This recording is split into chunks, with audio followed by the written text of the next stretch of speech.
Hello and good evening students, and welcome back to Global Online Platform. This is Chandni Swarnkar, and today we are going to cover Gems Joyce, and we are not going to cover in Gems Joyce into two parts. Basically, we are going to cover in only one lecture. Okay, fortunately, you can get my lecture at 8 p.m. on daily basis. But before diving into the video, let me share that there is a great opportunity to prepare smartly for the April 2024 Maharashtra SET. Okay, so Global Online is offering a comprehensive English literature course. You will have access to video lectures that explain concepts using short and effective methods. The course also provides downloadable PDF notes for your convenience. Okay. Additionally, you will get mock tests that stimulate real exam condition, boosting your final preparation. To learn more, reach out to the provided contact number. But the best part, okay, is that you're getting complete course of paper 1 for free. Just imagine you're getting the whole course for free. Okay, so now if you want to watch the free videos, wait a minute. Okay, first download the Global Online app. Okay, once you're in, head to the source section. There you'll find details of all the courses. Use the search bar to directly type in the course name, and you will see an overview along with the course duration and fees. Okay, click on the content section. In each unit, you'll get theory lectures, evaluation, notes, mock tests, and MCQs. Okay, so you'll also find unit wise folders in content section, and no need for extra reading. Now, if you decide to join the paid course, do remember that we are starting a new batch from 22nd of February. So do remember, if you're interested, join. Okay, you can enroll yourself. And by the way, you will also be added to a WhatsApp group. In that group, you will receive PDF for each session along with the videos link. It's a great way to stay connected and get additional resources. So happy learning. Okay. Now let's start with Gems Joyce. So here, James Joyce was born in 1882. Wait a minute. 1882 and died in 1941. 1882 to 1941 life duration. Now, he was an English novelist. Okay, mainly we'll consider him like that. English novelist. Sorry, Irish novelist. Okay. Now, he also contributed as a poet and literary critic. Now, he had contributed to the modernist avant-garde movement. So avant-garde, of course, movement, you must have heard about it if you don't. If you didn't, so try to read somewhere. And if you'll comment that, ma'am, I didn't get it, so I will make a video on that, okay? So he also contributed to the modernist avant-garde movement. Joyce was born in Dublin. So when we cover the works of James Joyce, you'll get to know that Dublin is a very common place. Okay, so somewhere you'll see the place, so you can relate to the questions. Okay, if somewhere Dublin is mentioned, you can think of James Joyce. And he was born into a middle class family. Okay, and Joyce said, for myself, I always write about Dublin, because if I can get to the heart of Dublin, I can get to the heart of all the cities of the world. In the particular is contained the universal. So just imagine, it's like if you're losing your identity, if you're losing your background's identity, you're losing everything, because your identity is everything, right? So the things that are making your identity is important. So Joyce said, for myself, I always write about Dublin, because if I can get to the heart of Dublin, I can get to the heart of all the cities of the world. If the particular is contained by the universal, in the particular is contained the universal, right? Now, one more thing, that Stephen Hero is a work, and it's an unfinished novel of James Joyce. Do remember this. It's an important thing. Now let's start the works in detail. So the first work is Dubliners. So it's not a poem, it's not a novel, it's a short stories collection. It's a short story collection of how many stories?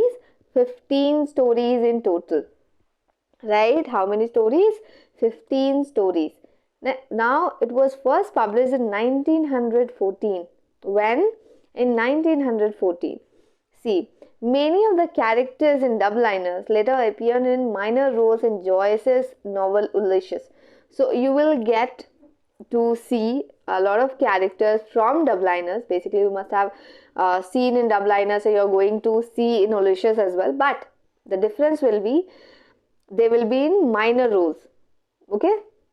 Now the narration basically. First three stories are narrated by child protagonists. First three stories, okay, and other subsequent stories are narrated by the third person point of view. Okay, here. So do remember 15 stories are there in total, and 3 of them are narrated by child protagonist, and subsequent stories are narrated by third person point of view. Now let's start next work. Okay, in the slide, a portrait of the artist as a young man. So I hope you know that this is a very famous work, and this title actually very similar to different, like a lot of titles are very similar to this title. Okay, you will see, and you must have seen earlier as well. So it's a first novel of James Joyce. Okay, first published in 1916. So many times when I was preparing for it, there were so many questions. The chronological questions. In even in Maharashtra SET, you will get questions like publishing year, or when this work was published, or who wrote this work. Okay, so this kind of question you'll get. It's a coming of age novel.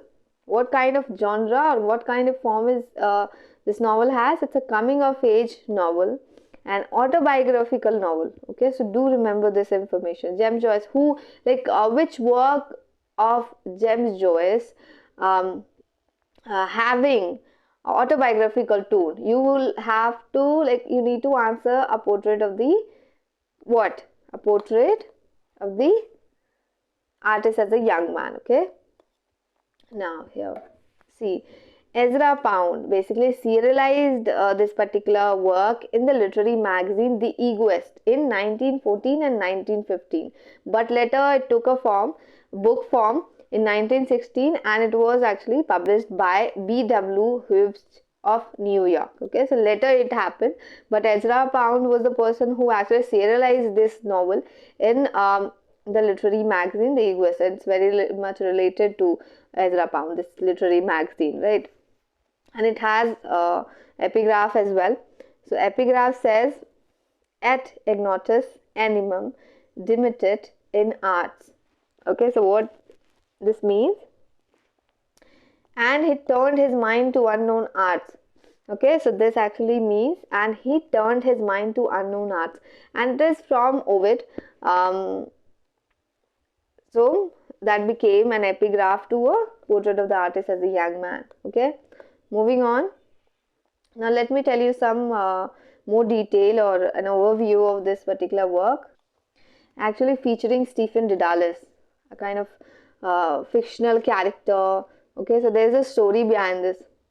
Now, a novel that follows the intellectual and emotional development of its protagonist, Stephen Dedalus. The narrative is structured in 5 chapters. It has 5 chapters, and each representing a significant phase in Stephen's life. You don't need to get into it. If you want to read the story, you can read it, because there is only one single character important, Stephen Dedalus here. Okay. Now the next prominent work is Ulysses. Okay. So it was first serialized in the American journal, the Little Review, from March 1918 to December 1920. When it was first serialized in the American journal, the Little Review, from March 1918 to December 1920, and the entire work was published in Paris by Sylvia Beach on 2nd February 1922. Okay, so in a book form, it was published in 1922 by Sylvia Beach, and earlier it was serialized in the American journal, the Little Review, exactly in the same way. A portrait of the artist as a young man was serialized. Okay, but it was in the Egoist, and this particular one in the Little Review, and also the year is different. And one more thing, it has 18 episodes, and you need to remember the episode's name. Okay, 18 episodes in total. And let me tell you the overview of this particular work. So you're going to introduce with Leopold Bloom. Okay, a modernist masterpiece that follows the experiences of Leopold Bloom over the course of a single day. So it will be focusing on a single day in Dublin, of course, as Joyce mentioned, June 16, 1904. Okay, so this particular work used a technique, a narrative style of stream of consciousness. Okay, so and you also see a complex narrative style here. Now, the novel is divided into three main parts. First, the morning telematches. Okay, the afternoon Odysseus. It will talk about Odysseus or the morning telematches, and the evening Penelope. Okay, and here in its section correspond to an episode in Homer's Odyssey, with Bloom representing Ulysses, Stephen Dallas as telematches, and Molly Bloom as Penelope. So it's like a illusion. You can see that Odysseus, Homer's Odyssey is somewhere very much similar. Not Homer's Odyssey. This particular work is very much similar to Homer's Odyssey, and Ulysses with Bloom representing Ulysses. Okay. Then Stephen Dedalus is representing as telematches here. Molly Bloom as Penelope. So do remember this, who is representing whom. Okay. So this is the thing. Now characters. Let me explain this to you. The first one, of course, I think you got this, right? Leopold Bloom is the main character, central character, a Jewish advertising agent. Second, who is actually representing Ulysses, Molly Bloom, Molly Bloom's wife, basically Bloom's wife, whose stream of consciousness soliloquy concludes the novel. Okay, so more you need to know, but for that you need to read the story. Third, Stephen Dedalus, a young writer and teacher representing Joyce himself. So you can get a question on this, like which character in Ulysses was representing Joyce himself. So you have to answer Stephen Dedalus. In that way, you need to focus on the details of the facts here in the slides. Okay. Then Penelope. The final episode presents Molly Bloom's monologue, revealing her thoughts, memories, and desires. So you will see a monologue as well in the final episode. Okay. Who represent that? Represent Molly Bloom. Now, Penelope will be the character. Now, moving on to the episodes that you need to remember. First, telematches. It's like we usually use matchstick as matches. We usually say in Hindi. Second, nester. It's like nest. Proteus, potato. Calypso, lotus eaters. Hades, Ailos, Lestigonians. Okay. Scylla and Charybdis. Okay, Scylla and Charybdis. Or I think there will be a different pronunciation. Never mind, do remember this title. Wandering Rocks, 10th episode. 11th, Sirens, 12th episode. Cyclops, it's like Cyclone, right? It seems like that. 13, Nausicaa. It is sounding like a name. Then 14, Oxen of the Sun. It's like oxes of the sun. 15, Circe. Seems like circle, more of a circle. So you can remember this way, like you can relate this episode's title to different things, different funny things, so that you can remember this easily, right? Now the fourth work is Finnegan's Wake. What it is? Finnegan's Wake. About. Now let's talk about Harold Bloom, what he says. Harold Bloom called it Joyce's masterpiece, and in the Western Canon 1994 wrote that if aesthetic merit were ever again to center the canon, would be as close as our chaos would could come to the heights of Shakespeare and Dante. So what Harold Bloom said about Finnegan's Wake, of course, according to a lot of people or the reader, maybe Finnegan's Wake is not a very famous work, but Harold Bloom said that it's a masterpiece, okay, Joyce masterpiece.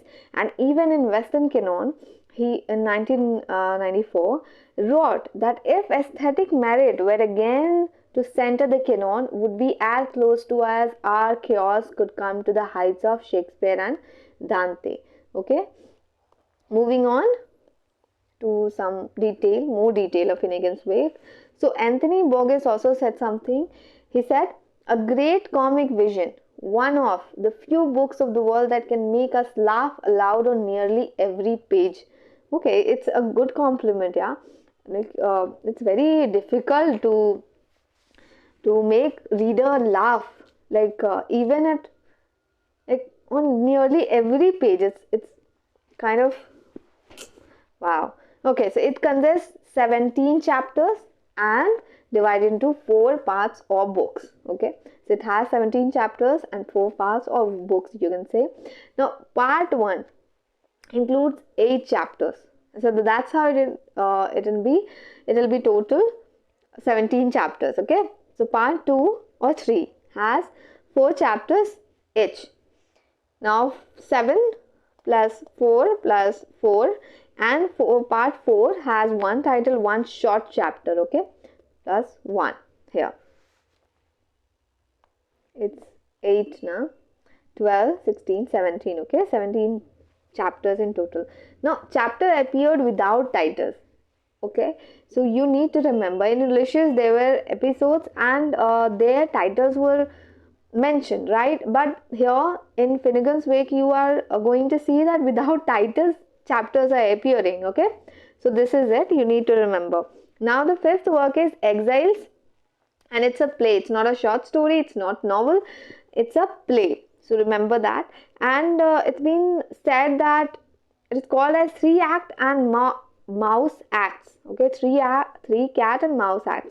Now Joyce himself describes the structure of the play like that: 3 act and mouse act, basically mouse acts. So what? Okay, now it draws on the story of the dead. Okay, so you can get a question on this. Okay, so Exiles was drawn on which story? So you have to answer the dead. Now here one more interesting thing is rejected by WBS. This particular work was rejected by WBS for production, basically. Okay, for production, sorry, it was rejected by WBS for production by the Abbey Theatre. Okay, so here you need to remember this, and it's only surviving play of James Joyce, because you know that James Joyce is a Irish novelist, okay, very famous in this genre. So plays is somewhere not worked out well for him, so it's the only surviving play you will see, that is Exiles. Okay, now we have completed today's lecture. We'll meet in the next lecture. Thank you so much and all the very best.